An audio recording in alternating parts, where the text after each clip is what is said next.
Hello everyone. তো দেখো ছাদে চলে এসে ছাদে এসে দেখো আজকে হচ্ছে উচ্ছে তুলবো। তো উচ্ছে গাছটা দেখো একদম ঝিমিয়ে গেছে, কারণ হচ্ছে গোড়া না মাটি একদম শুকিয়ে গেছিল, তার জন্য উচ্ছেগুলো দেখো একদম একটুখানি গাছের পাতাগুলো কেমন ঝিমিয়ে গেছে, আর উচ্ছেগুলো একটু হালকা হালকা হলুদও হয়ে যাচ্ছিল। তাই উচ্ছেগুলো তুলে নিচ্ছি। তো আজকে দেখো 5খানা উচ্ছে তুলো, আরও ছোট ছোট উচ্ছে আছে, 3-4 দিন পর তোলা যাবে। আর কি দারুণ দেখো ছাদে উচ্ছে হচ্ছে, আমি তো ভাবতেই পারছি না কখনোই, এই ফার্স্ট টাইম ছাদে আমি লাগালাম। আর দেখো কত সুন্দর উচ্ছে হয়েছে। তোমরা আজকে জানো তো দুদিনই ব্লগ একসঙ্গে আমি ভিডিওটা দিচ্ছি। তো সকালে তো ছাদ থেকে চলে এসেছি, এসে দুষ্টুতুকে দেখে বসিয়ে দিয়েছি ড্রয়িং করতে। তো বাপমা ড্রয়িং করছে, আর একজন দেখো দিদির পেন্সিল সব গুছিয়ে দিচ্ছে, আর মাম্মার বাবা তো পাশে শুয়ে ফোন দেখছে। আর দেখো, আর ও তো কন্টিনিউ বকবক করেই যাচ্ছে, আর মাম্মা মাম্মার মতন কাজ করে চলেছে। মাম্মা এখন বারবি আঁকবে, সেটাই আর কি। আর সোনামা পাশে বসে বসে দেখো দিদির সব পেন্সিল বক্সটা গুছিয়ে দিচ্ছে, আর মাম্মা ড্রয়িং করেই যাচ্ছে। তো কি বলতো, ওদেরকে যদি একটুখানি ড্রয়িং করতে দিই না, ওরা এটা খুব ভালোবেসে করে আর কি। তো দেখো আমি একটু বাইরের দিকে এখন চলে আসলাম। আর আমাদের বাড়িতে পুজো ধরো মোটামুটি শেষ হয়ে গেছে। তো এই ব্লগটা কিন্তু 2-3 দিন আগে আমি বানিয়েছিলাম, আর আপলোড দেওয়া হয়নি। তো আজকে কি করো তো, 2 দিনের ব্লগ একসঙ্গে আমি আপলোড দেবো আর কি, তাই ভয়েস দিচ্ছি। তো দেখো এখনো প্যান্ডেলের বাঁশ খোলা হয়নি, আর খাবার জায়গা যে প্যান্ডেলটা হয়েছিল সেগুলো খুলে নিয়ে গেছে। আর বাড়িতে লোকজন না থাকলে একদমই বাড়িটা পুরো ফাঁকা ফাঁকা থাকে।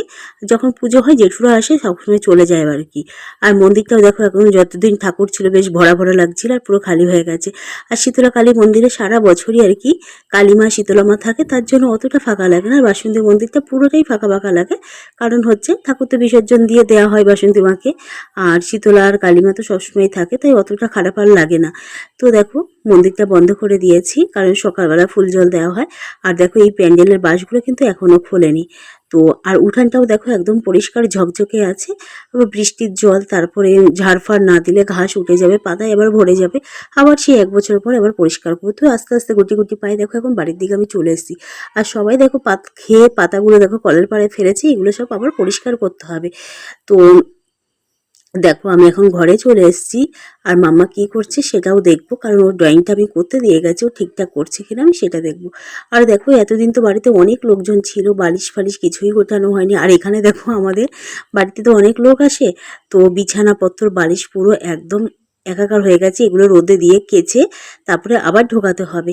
আর রান্নাঘরটা দেখলা তো, আর মাম্মা কিন্তু মাম্মার মতন কিন্তু এখনো ড্রয়িং করে যাচ্ছে। কি খবর? ছাদে গেছিলাম, হ্যাঁ, পমগ্রেনেটের গাছে 3খানা ফুল এসেছে। 3খানা ফুল এসেছে। আর ড্রাগন ফল, গাছটা এতটা বড় হয়ে গেছে। এতটা বড় ড্রাগন ফল হয়ে গেছে? এতটা না, আরো বড়। বাবা, হাতের এই সাইজে এত বড়? হ্যাঁ। তারপরে তারপরে উচ্ছে গাছে এত বড় বড় বড় অনেকগুলো উচ্ছে হয়েছে। আর ওয়াটারমেলনের গাছে এতগুলো চারা লাগিয়েছিল না বীজগুলো দিয়ে, ওইগুলো এতটা বড় হয়ে গেছে, এতটা। এবার কি হবে? আর ড্রাগন, আর জানো স্ট্রবেরি গাছটা এখনো মানে নষ্টই হয়নি, এত গাছে কোনো নষ্টই হয়নি, আরো বড় হচ্ছে। তাই? হ্যাঁ। তাহলে আবার আজকে বিকেলে যেতে হবে। হ্যাঁ, এই কদিন পুজোর জন্য ঠিকঠাক ছাদে ওঠা হচ্ছিল না, দেখতে হবে। আর গাছের গোড়ায় জল আছে গাছের গোড়ায় না শুকিয়ে গেছে? শুকিয়ে গেছে গাছগুলো। সকালে খাবার নিয়ে দেখো বসে পড়েছে। আর সকালে বানিয়েছি হচ্ছে গরম গরম ভাত, তার সঙ্গে হচ্ছে বাদাম বাটা, আর হচ্ছে কুমড়ো সেদ্ধ, কাঁচা লঙ্কা শুকনো লঙ্কা ভাজা দিয়ে কুমড়ো মাখা করেছি, সেদ্ধ কুমড়ো মাখা করেছি, আর হচ্ছে পেঁয়াজ, কাঁচা পেঁয়াজ আর শুকনো লঙ্কা ভাজা দিয়ে বাদাম বাটা করেছি। এত দারুণ লাগে, এত টেস্টি লাগে না, সকালবেলা এই দিয়ে ভাত খেতে একদম দারুণ লাগে। আমার তো ভয়েস দেবো কেমন, তো জিভে জলই চলে এসছে, এতটা ভালো লাগে। তোমরাও কিন্তু এরকম বানিয়ে খাবে, দেবো সকালবেলা গরম গরম ভাতে দারুণ লাগে, একটা অসাধারণ খাওয়া। হ্যালো এভরিওয়ান, সবাই কেমন আছো? তো এখন বাজে হচ্ছে সকাল 11টার মতন। তো আমার শরীরটা দুদিন থেকেই ভালো না, তো ঠিকঠাক ব্লগ বানাচ্ছিলাম না। তো আজকে একটু ভাবছি ব্লগ ভিডিও বানাই। আর দেখো 11টা বাজে, মানে এখন মনে হচ্ছে দুপুর 2টোর মতন বাজে, এতটা রোদ্দু আর এতটা গরম পড়ে গেছে। আর আমাদের বাড়িতে পুজো কদিন আগেই শেষ হলো, তার জন্য পুরো দেখো ওদিকটা পুরো পরিষ্কার এখন। তো কয়েকদিন পরে ঘাস উঠে যাবে আর পাতা পরে একদম ভর্তি হয়ে যাবে, কারণ এত বড় বাড়ি কী বলতো মেনটেন করাটা খুবই কষ্টকর। তো দেখো এখন ওদিকটা বেশ ভালোই পরিষ্কার আছে, মাত্র তো এই 7 দিন হলো পুজো শেষ হয়েছে। তো চলো দেখি মাম্মার বাবা কি করছে।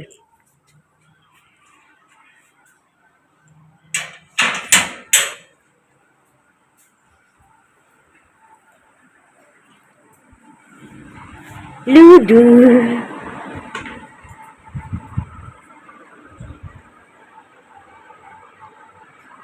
আমুল ফলগুলো থেকে থেকে শুকিয়ে যাচ্ছিল, আরো অনেকগুলো আছে। খাবা মা?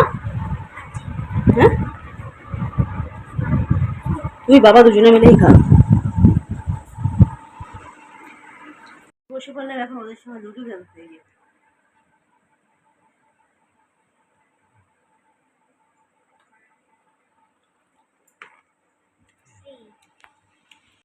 তো লুডো খেলতে তো বাপ মেয়ে বসেছিল, তার সঙ্গে আমিও বসেছিলাম খেলতে। আর দেখো দুপুরে রান্না হচ্ছে আজকে চিকেন, আর ছাদের হচ্ছে উচ্ছে দিয়ে সজনের ডাঁটা দিয়ে আলু দিয়ে চচ্চড়ি। তো মাম্মাকে দিয়ে দিয়েছি খেতে, আমি আর তোমাদের দাদাভাইও খেতে বসবো।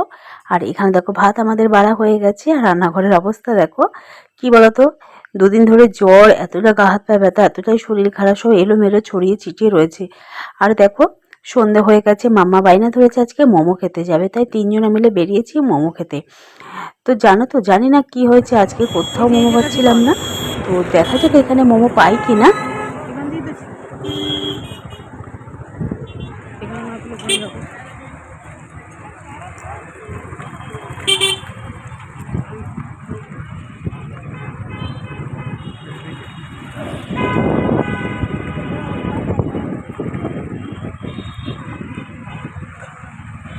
মোমোর দোকানটা কোনো মোমোর দোকান নেই, সব ফুচকার দোকান।